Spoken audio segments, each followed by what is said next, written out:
everyone. I'm Nicole Johnson. I'm the program assistant with Buckeye Wellness. So thank you guys for coming out today. Before we get started, I'm just going to give a couple of upcoming events we have going on. Our next Lunch and Learn will be on Friday, November 22nd, and it'll be here in the Ross. We are not going to have a November cooking demo, but we will be sending out the recipes for people who have previously attended. And then the December cooking demo will be Tuesday, December 10th over at the Giant Eagle Market District.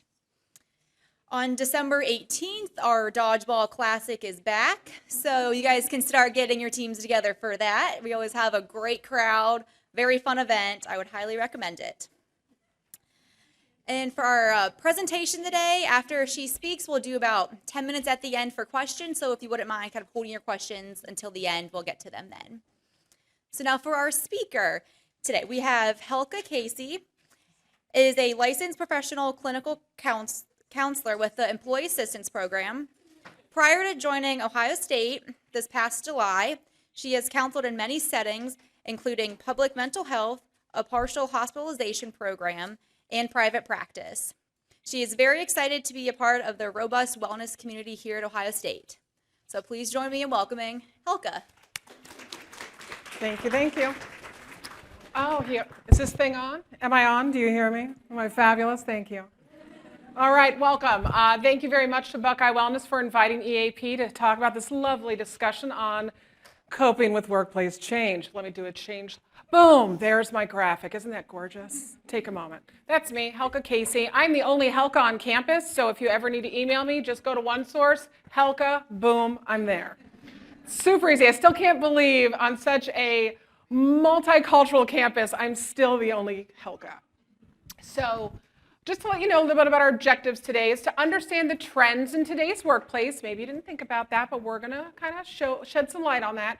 Recognize the impact of change on you and others. See areas of opportunity through change. See that looking at it as an opportunity. Yeah, that's going to be key, guys. And managing yourselves and others during change. Next slide, boom. So we're kind of moving a little bit in the work world. We're moving from the theme of job security, we're moving from stability, we're moving from the same job for 30 years that you retire from, and we're moving from systems and procedures and that narrow job description. That's out of my job description, doesn't work anymore. We are moving to multiple career changes. I'm on my third, okay? Innovation, hello Ohio State University, that's what we're all about. Input from all levels. We don't want to just hear from managers. We actually want to hear from the staff that are the boots on the ground. We want to know what's going on. We're fast-paced, changing environment, a lot of technology with that one, strategies and innovations, and we're now looking more for jobs in regards to the skill set that our individual employees have. So, we all kind of don't love change. We always say this. We think like there's this imaginary stillness of life. It doesn't exist, people. Not one day is the same as another. Truly, there is something different in each day. So change is inevitable. It's constantly happening. So just kind of take a moment and let that sink in, because a lot of us, quote unquote, resist change. But it's always happening.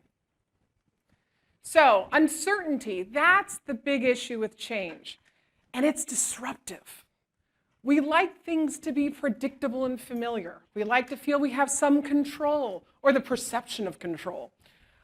The biggest piece is we want to feel confident in our jobs, and when they tell us our job is going to change, we kind of freak out because we fear not being able to do the job well. We like having that sense of security of knowing what each day is. And we like to be recognized and appreciated. We have a lot of recognition and appreciation here at the university. We really try with all the incentive programs. So uncertainty basically is not knowing what's coming next or where things are going, which makes planning, and even for our poor supervisors, difficult. I want to kind of bring this idea up just so you have this shared theme and language of a psychological contract. The term, I'm going to read this just because it's funsies. The term psychological contract refers to the promise, usually unspoken, of ongoing employment in exchange for loyalty and hard work. Don't we all kind of feel that way? I come to work, I do the job, you're loyal back to me, but then my job shifts or this department gets put into another department. That kind of freaks us out. And we kind of break that psychological contract. And that climate of uncertainty in an otherwise stable work environment can be perceived as a threat to that contract. The result is we feel overwhelmed, angry, frustrated, threatened, depressed, etc. I like to say the word etc. versus just having it on there because it's a fun word. Management also can feel the same. I know it feels weird when we get told, hey, your department's shifting, we're going to do some things different. Or, hey, guess what, we used to do 7 to 7. You're coming in at 5 now. That's what? What are you doing? I don't think management loves doing that to us either. They've been given a directive, or something is different, changing the way we need to do our work. So it's not just us as boots on the ground that feel that change. So does our supervisor team, our management team, our leadership team.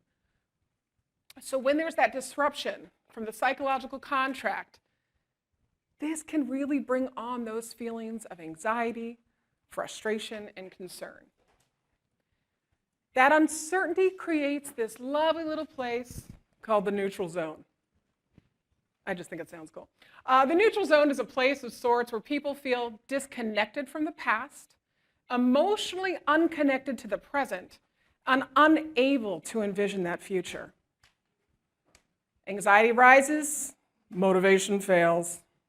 People feel disoriented, they become resentful, self-protective. A big one about this one is it hits on those old weaknesses that we used to have. You know, you'd be doing really good and everything's fine, and they're like, oh, by the way, we're changing Epic. You now have Epic. Did you guys remember? Were you guys here during that switch? Yeah, I was at Ohio Health right before we got it. You guys got it way before Ohio Health. And I was so glad I left Ohio Health before we got Epic. Now, please note, I had 5 systems I had to document for my behavioral health clients. 5. I was afraid of losing 5 inefficient systems because this big word Epic came. And it's like, take a moment. I was so scared of losing how I did my job. I knew my job, it was autopilot. But they're going to bring me this nice new thing called Epic. I think we called it Care Connect. And it was just so intimidating. But honestly, I got to use 1 system versus 5. The job actually is a lot better. I still have friends that work there. They like it a lot better. There's also, we become polarized, and the consensus breaks down in these kinds of change and uncertainty. We've got people that kind of hold on to the past. No, I don't want the change. Other people going, yeah, there's opportunity. So that can be really struggling in a work team environment. We can get some conflict, some miscommunication. It's not a happy time. Also remember, anxiety is fundamentally the fear of not being prepared. So when our roles change or our reporting structure changes, that kind of brings that fear, and the expectations may be confused. What am I supposed to do now in my job? And we just don't feel confident and competent. And that's the perfect storm for anxiety. And we all love anxiety. So the stress of change. Change and stress are closely associated. As the pace of change increases, as you can read my slide, and I'm reading it too, so does stress. Increased stress affects your emotional well-being, your work engagement, your productivity, your physical health, your relationships, and those around you. Let me tell you a fun little story about the Helka. So mere days before my wedding this June, I got this beautiful offer to join Ohio State as an EAP clinician. Super stoked, right? Now, I had to tell my current boss then, right before my wedding, and he had a table at my wedding, that I was leaving, okay? And when you're a therapist and you leave your place of work, this is not easy. This isn't just finishing some paperwork and going. I had 45 client relationships I had to terminate. So I went and got hitched, beautiful wedding. We're still married, so it's good. And then I went on my beautiful honeymoon in Punta Cana. No one was there because they were scared about the big alcohol scare, so it was great. Had the resort to ourselves. Then the minute we flew home, I was in change mode. I have got to finish all these cases. I've got to meet all my 45 clients. I've got to terminate those relationships. I was also a supervisor, so I had to take care of my supervisees. I ended my job on July 19th and started at The Ohio State University on July 22nd. Stress? Change? I asked for this change, but it was still stressful and difficult. What I didn't anticipate was that I was at my previous job for 5 years. My autopilot was set. I could just wake up, go to work, knew exactly what I was doing. And then on July 22nd, I came here. I didn't know anything. Everything's changed since I was a student here. I was undergrad back in the early 90s. Like new buildings, new everything. I felt so incompetent. I still do a little bit, but it's okay. But that is a lot of stress and change, even when we want it. So take a look at this lovely slide while I take a drink. Keep looking at the slide, thank you. All right, so this 20-50-30 rule is pretty interesting. Think about it maybe in past transitions at work, or if you're in a current one right now. 20% will be change friendly, 50% of your staff will be on the fence, and 30% will resist change. Please note that resistance has a lot to do with the impression or perception of loss. We like things to be predictable and familiar, not uncertain. We like to have a sense of security. That's normal. We're human. And we like to feel that we have some control over our lives, both work and personal. But when you come into work and you get this email that the shifts have changed, or that you have a new supervisor, or by the way, we still haven't filled that director role, it feels a little weird, doesn't it? It gets stressful. So those workplace changes can make us feel overwhelmed. We might feel angry, frustrated, clearly resentful, anxious, fearful. You can read some more, confused, detached, depressed. Anybody feel like this before with change? I got a lot of head nods. We're eating lap salad right now, so head nods are good. People get self-protective. So we get really kind of, no, you're over there, I'm over here. And that can be a little aggressive at times. You may see changes in personality, mood, or behavior. You're going to have maybe that employee that was really up and open comes in the next day. Not really productive, a little sad, pushes the little sympathy, empathy can down the street and feeling kind of pathetic because all this bad stuff's happening. Because we really have this interesting way of looking at change as loss. So that uncertainty can lead to that distress. Watching coworkers and functions get cut. It's happened. We look at that as a trauma. In my world, we call that a little t. Still a trauma. Some people will respond to this sort of trauma as if they were suffering from PTSD, post-traumatic stress disorder. There might be some emotional changes, freezing. Sometimes people don't know what freezing means. Our responses to fear or a threat, we know fight and flight. There's also freeze and collapse. So sometimes you will freeze and you're like, you can't think through the next subject you need to do. You're sitting at your computer trying to compose an email. Nothing's coming out. That's that kind of freezing. Reduced cognitive ability. I used to be able to multitask and all over it, and I still can't remember what I'm supposed to do. It's that change. It's not your norm. And then we're afraid of anything new. I don't want to try that Epic. I don't want to do that data entry. I'm using that as a joke, guys, because of the previous Epic thing. We can laugh now with lap salad. Thank you. So it is that piece there that we really get scared of trying those new things. People who've been traumatized in the past, that can be any kind of trauma, people, are 20 to 30% of the workforce are likely to respond with more adversity. So that's when you might have that coworker, staff person, or supervisee where you're like, this was a level 3 change, like I expected a level 3 reaction, but this person's giving me like a level 6. More than likely, this is doing a trauma-related reminder, okay, of loss. Anybody see this cycle of change before? Nod, salad heads, please. Yes, no? Okay, thank you for the feedback, appreciate that. So the cycle of change, we all go through this. It's pretty fun. I'm gonna use a fun example. And you can kind of think about yourself and any changes that you're in and maybe where you might be on this cycle of change. Feel free to confirm with your EAP therapist when you come in for a session. That was a little plug. So pre-contemplation phase, I'm going to just talk about weight loss, because that's a fun one for all of us. I'm feeling sluggish, and I'm a little bigger than before. It's kind of my pre-contemplation. I'm thinking about it. My contemplation is I'm a sloth, and I've packed on the pounds. I'm really thinking about it, okay? I need to do something. I am just not moving. I'm huge. I'm bigger than I've ever been before. And then we go into preparation. I'm going to drink at least 6 glasses of water, walk 10 minutes every day, and add 1 more veggie or fruit to my diet. Notice these are reasonable goals. Not that I'm writing a 5K or anything like that. And then we go to action. I'm walking more days than not. I'm drinking my water and enjoying my extra fruit and veggies. Maintenance. I've done this for like 2 months. I love my new lifestyle. It's great. I'm seeing all the benefits, not just, what do they call them, the non-scale victories. So I'm seeing a lot of stuff. I can actually take the steps now without panting. It's great. But then we go to relapse. My stressors hit. There was some workplace change. Maybe there was some change at home. I'm going to go right back to my old skills, and I'm eating a pint of ice cream in the dark and haven't walked in days. It happens. Guess what we do? We need to restart. I'm going to go back to relapse, and then I'm going to go to pre-contemplation and go, you know what? I'm getting a little bigger again. I'm not feeling so great. And then we're going to go through that whole piece. So we go through change also in the workplace.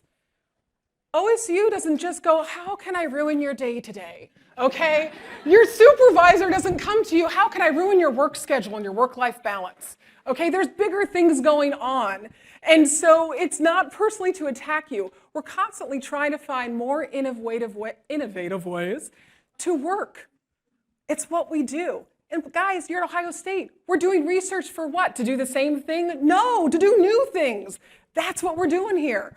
So we've got to go through this cycle of change. So kind of ask yourself, where are you?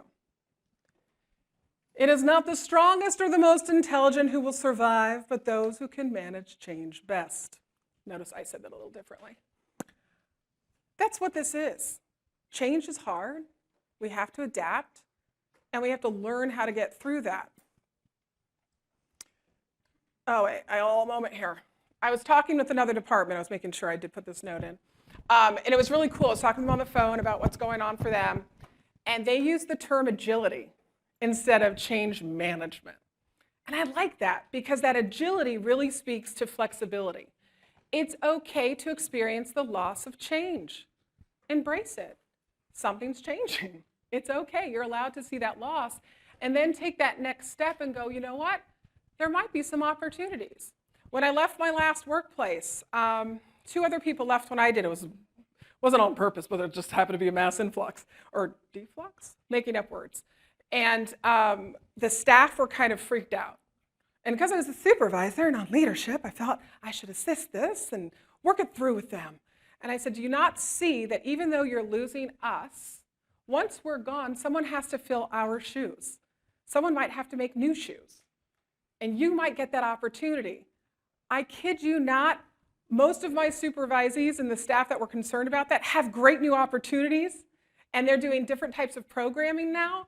They're super excited. I wish I could have given them that view at that moment, but it did happen. Change does bring on opportunity. But with that, initially, we do have to experience the loss. And especially those of us in the management world, we have to be aware that our staff are not being resistant just to be willful little children.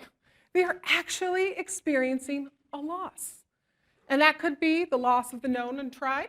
It could be the loss of control, the loss of structure and that dependability, loss of a future possibly, loss of attachments, loss of your turf. Because you know we own stuff at work. Like I'm really good at certain things and that's mine. And I know my friend Jody, she's also a counselor here. She's on maternity leave coming back. For her, that was kind of hard to leave because that's her thing is some of those projects that I help sit in on. My little outpatient East people, they know. So that was a big deal. There is a little bit of loss because that was change. Maternity leave is change. So it's really interesting. And that loss of meaning. So if I change jobs, maybe I was a nurse over at this area and now I'm over here. But this had a lot more to do with wellness. This is more palliative care. What's my role? I thought I was here to make people feel better and get better. What is my role? We have to redefine that. The way to be in the midst of this uncertainty. So that was part of the reason why you're here, because you want to know how to manage a change. So I talked about the change, let you know what's happening. Now what the heck do we do with it? Be knowledgeable about what is uncertain. Talk to your leadership staff. Ask them. Hopefully your leadership team is talking to you consistently and regularly. If not, ask them to. You need that messaging. Sometimes your bosses might not have the answer because we're doing a trial period, we're trying stuff out, so things might go back, we don't know. But at least having that open conversation, I think, will be really helpful. Being understanding of its impact on you and your coworkers. Be real with yourself. Maybe you never thought about change as loss. Now you've got that verbiage. Use that in your self-talk. And be clear and frequent in your communication with others. That was kind of toggling back to what I was saying earlier, when leadership team can do this for us. It's really helpful. If not, politely ask for it. Notice the politely.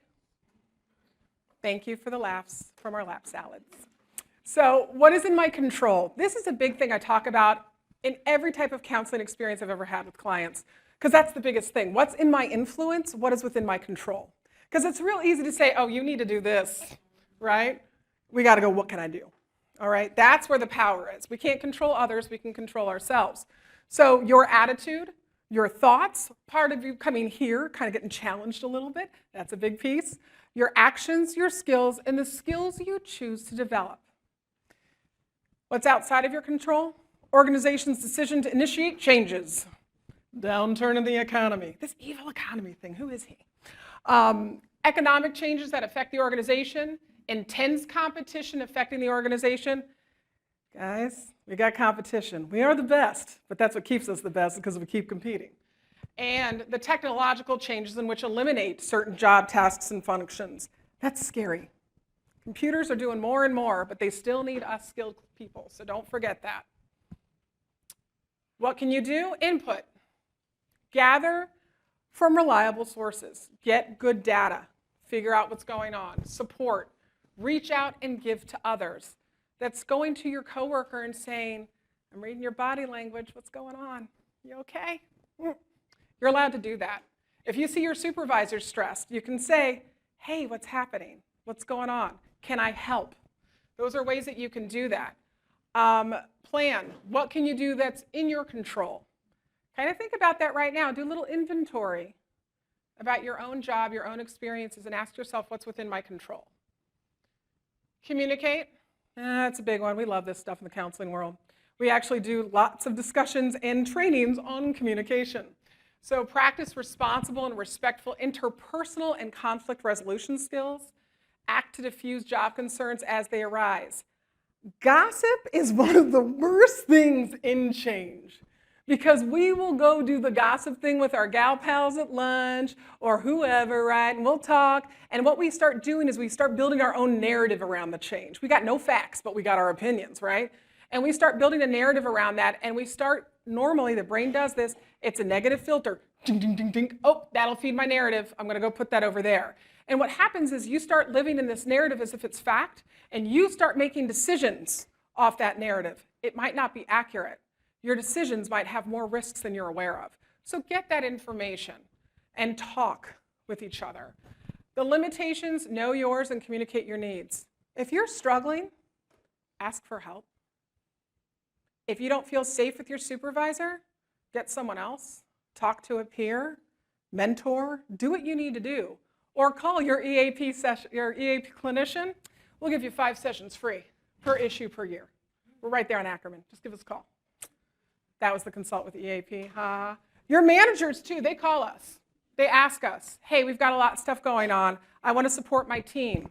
We maybe didn't message this appropriately at the beginning. How can we repair this? How can we move forward? We're there for them as well. And trust me, they're calling. Responding to the changing workplace. We have to do our best to meet costs, time, quality, and quantity requirements. You guys, it's still a business. We got to do our work. We got to do our job. We got to adjust to changing priorities. That happens. Accept responsibility for your work. Set yourself your own high-performance standards. Not enough to hurt yourself, though. I want you to make realistic high standards. Thank you. Don't stress yourselves out. And maintain a high level of enthusiasm. I try to present that every day. You guys can laugh now. It's funny. Seriously, that enthusiasm can be infectious. When you think about how you start your workday, do you come in like this? I have my coffee. That's not enthusiastic. Now, I'm not asking you to be Mary Sunshine, but when you come in to start your shift and you say, good morning, team, it kind of lets you be a little bit more approachable. You actually start believing it, whether you were feeling like a good morning or not. That's what we mean about enthusiasm. Try to be somewhat optimistic about the changes that are happening. There's a lot that are happening at this university. Look at the construction. That is a direct correlation to the changes that are happening in all of our departments, in the university side and Wexner Medical side. We are innovating constantly, so that has a lot of change. So this little book, Adapted from Responding to a Changing Workplace, that is in your printout. You'll see that at the end. It's helpful. Strategies for coping with change. Change your beliefs about change. That's simple. How it can work in your advantage. That's what I was trying to do for my team when I left. That might be more opportunities, and there were. Haha, I was right. Looking at it as not as a loss, but as a gain. See yourself enjoying the gain in realistic detail so you can come to believe it, enjoy pursuing it. That's a little mind trick. It's a Jedi mind trick us therapists tell people to do all the time. Imagine yourself in a better option, in a better situation. How would you be? How would it feel? And practice that a little bit. It's kind of that self-fulfilling prophecy. If you're constantly in the negative place, that's what you're going to get back. If we can kind of practice that little bit, it can definitely help change that perspective. Tell yourself the truth. Allow yourself to be upset, worried, or sad. Once again, I said before, you can embrace that loss or that fear of loss. That's okay. We just don't want to sit in that forever. And reach out to others. Discuss your feelings with supportive coworkers, friends, family, and that ever popular EAP. And stay focused. This is a big hard thing. We talked about that cognitive piece that happens with change and when we're kind of experiencing some of those emotional pieces. I have experienced that very much right now because I'm in a constant state of transition as I'm every day learning something new about my job. I actually have a to-do list because my brain is everywhere. It literally said, travel to Ross, because I live at Ackerman. I literally had to put that down to remind myself to get here. I knew to come here because I was nervous enough. But it did help, and I have notes to do, my documentation, the this, the that, I need to call this person back, I have to do that referral. I have it listed out. It's not perfect, it's not pretty, it's scratched up, but it's helping me keep track in that change. Some more strategies. Be patient. Who loves hearing that? No, I want it now. But it's true. It's being patient with the system, but also being patient with yourself. You need some time to adjust. Let go of the past. How we process change depends on our history. Keep moving forward. Prepare yourself with a positive attitude and new skills. I even scratch out positive. You know this already because I talk about positive. It's not my favorite word, but more of an accurate attitude. Like, keep it real. It's okay. It kind of stinks, but then it's also kind of cool. You can be in the middle. You don't have to be super positive. Reflect on what you've learned. Ask yourself, what's it say there? Thank you. I love audience participation. And remember any successful coping techniques you used in the past that may help you handle future changes. You mean I've experienced change before? And I've actually gotten through it? Yeah, it sounds simple and I am trying to trivialize it for funsies, but that's what it is. You guys go through change all the time. Personal relationships, family, living, college. You guys are here. You've been through tons of change. You can get through the next one. You guys used really great skills before. Keep borrowing your own strength. You know we love this stuff in the wellness community because it really works. Practice your self-care, care of self. Get adequate sleep. I don't like the word exercise. Sorry, Buckeye Wellness. I like movement. No issues there. Implement your own relaxation techniques. Breathing is amazing, okay? We breathe and communicate all the time without thinking. When we put thought to it, we can be really effective. You taking a nice, deep cleansing breath 4 in a row, In through the nose. Let's all do it together because we're done with salad. In through the nose. Hold it, and out through the mouth. You do that 4 times, you actually will lower your BPM, okay? And what happens is this: when we get activated in those situations at work or at home, because home's not perfect, we get really amped up. I used to do couples counseling, and I would have pulse oximeters on the couple, and when their beats per minute went over like 110 or so, they're functioning from the back part of their brain, okay? That's our fear response, remember? Fight, flight, collapse, and freeze. It's usually fight in the couples. And so what I do is I tell them right then and there, and they hated this. I would tell them, I go, okay, stop, because everyone listens to Helka. And I'm like, stop. And they're like, what? I go, okay, we did the 4 cleansing breaths. Their BPMs got down to about 80, which is reasonable. And what happened is the focus of the brain came up to the front, into the neocortex, logic center. So when you're feeling a little agitated and amped up, do some cleansing breaths. And what you're going to do is you're going to be able to start functioning from that logic center and make better choices for yourself. Stay positive. Once again, also like to say stay accurate. Breathe. Said this already. Do more of what you enjoy. Make time for you. I know that's hard, but do it. 10 minutes a day, honestly, start with that. It can be done. And spend time with those people that you do enjoy. We spend over 40 plus hours at work. I do enjoy my coworkers, so it's okay for me. But you need some time for the people that you have relationships outside of work. So try that out. Positive opportunities are related to change. We promote new ways of thinking. We break the monotony. New opportunities. We allow the best employees to shine. You get to shine, people. Think about it. Personal growth, flexibility, promotes improvement, and you reconsider your life values. When you get a new opportunity, you get new information, which then kind of pushes things out a little bit. It has a generalizing effect through all parts of your life. And then coping with change. Being able to manage change in today's workforce is essential to success. That's what they're telling us. Change creates stress. We know this. It can accentuate self-doubt. Take a moment. We know it involves loss. But for some people, coping with change requires skills that they may not have. These can be learned. That's why we're here today. Most growth occurs during those times of significant change. Think about it. For all those transitions in your life, coming a kid to being a young adult, to being an adult, from being a high school student to a college student, getting your first job, second job, third job, becoming a parent, losing a parent. All of these transitions teach us more about ourselves.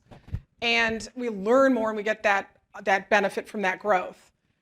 Take advantage of the opportunities that are given. Look at this change as an opportunity. Establish your short-term goals to minimize your uncertainty and provide some level of control. This is where your daily routine, if things are really crazy at work, your daily routine in the morning, if you always wake up, brush your teeth, get a cup of coffee, let the dogs out. For me, it's the dogs first. They're going to whittle everywhere. You keep that regular routine in the morning, that's yours. Work doesn't get that. Nobody else gets that. That's for you. And that can be like your stable ground for the rest of your day. So gift yourself those types of things. And talk about what's happening. Talk about with your coworkers, talk about with your friends, your family, your EAP clinician, or your own personal therapist. So action plan. This is the kind of stuff for you to think about. What major changes am I coping with right now? Even though all this stuff's going on, what am I trying to cope with right now?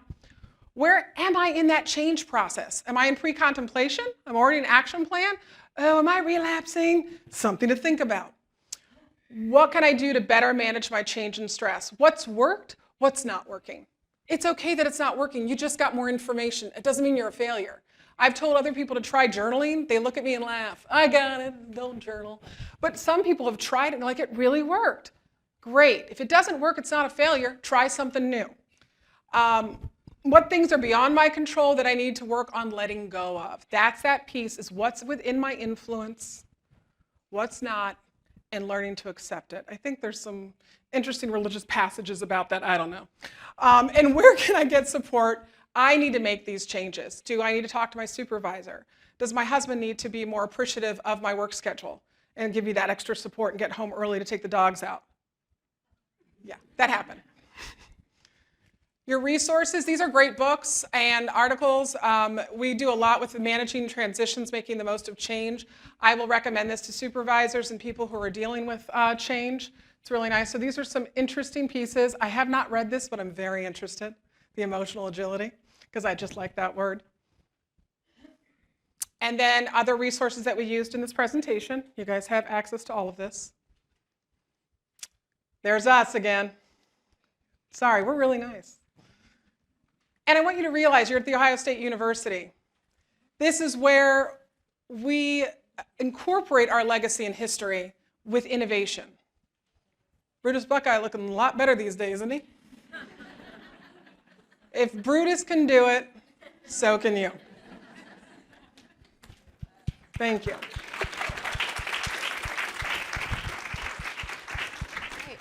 Great information, Helka. Thank you. That was awesome. Before we get to questions, just a reminder, you guys all should have an evaluation. Please, please, please fill that out and return it to myself, Sarah, or Ashley. All right, questions. Anybody have any questions?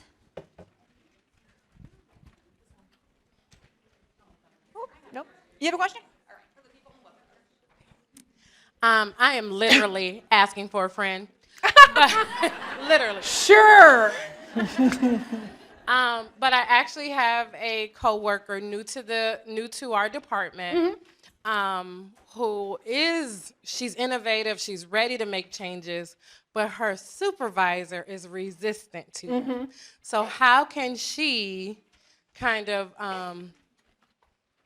her supervisor and her kind of the other people in her department, how can she kind of help her other colleagues and her supervisor come on board and not be resistant to change? And that's a tough one. So what happens is, at least what I have noticed with starting new jobs myself and having new staff come in, is that number one, when somebody comes right away in and starts wanting to make change, what does that feel like for everyone else? We're not doing it well enough. You're coming into something I created and you're editing, and somehow you're criticizing me. So that's the first thing, is for that staff person to show their own appreciation of the systems that do work and what's happening, and to express herself or himself or theirselves in a way that lets them know that, no, I appreciate what we've got going on. I'm just really excited. I just really care about this department. I'm really excited to do these things. And then asking other people, what would you like? What do you like now? What would you like different? And eventually it's going to take some time. And that person's going to have to kind of prove themselves a little bit, unfortunately. I'm talking human behavior here. This is not politics. This is just how it is. So tell her to have some patience and grace. Totally support her in the fact that she's excited for change, and that she just needs to maybe work on some of those communication cues with her supervisor. And hopefully the supervisor will realize this is not editing what they've created. This is an enhancement. And I think that's how we all have to kind of look at change. It's an enhancement. It doesn't mean the way we did it was wrong. It's that we've got new information, we've got new eyes, and things could be better. Not in a judgmental way better, but better. Thank you for your question. That was a good one. Is there any, I don't know how to say this politically correct, any programs that help administrators and supervisors learn how to implement change and help their employees along that route? Because there are some that aren't so good at that. Yeah, I would love to give everybody a mandatory management training. I'm new to the university, okay? So I don't know the perfect answer for this, but I have heard my supervisor, I've heard some other people talking, there are leadership camps, there's leadership programs to help leaders better lead, and to be more mindful about change and staff, and to be able to look at that resistance not as like, oh, she just don't want to play, but like, oh, she's actually experiencing a loss. So there are programs in place, I just don't know of them. I know that we are very open to working with them. So I do a lot of these talks, and the supervisors think they're pulling me in for their staff, but they actually learn a lot themselves. Good question, though. Any other questions?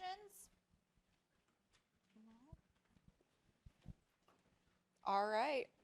Well, thank you guys again. Well, first let's give Helka another round of applause. Sorry. Thank you to all of you for participating. I appreciate it. And please, again, fill out your evaluations.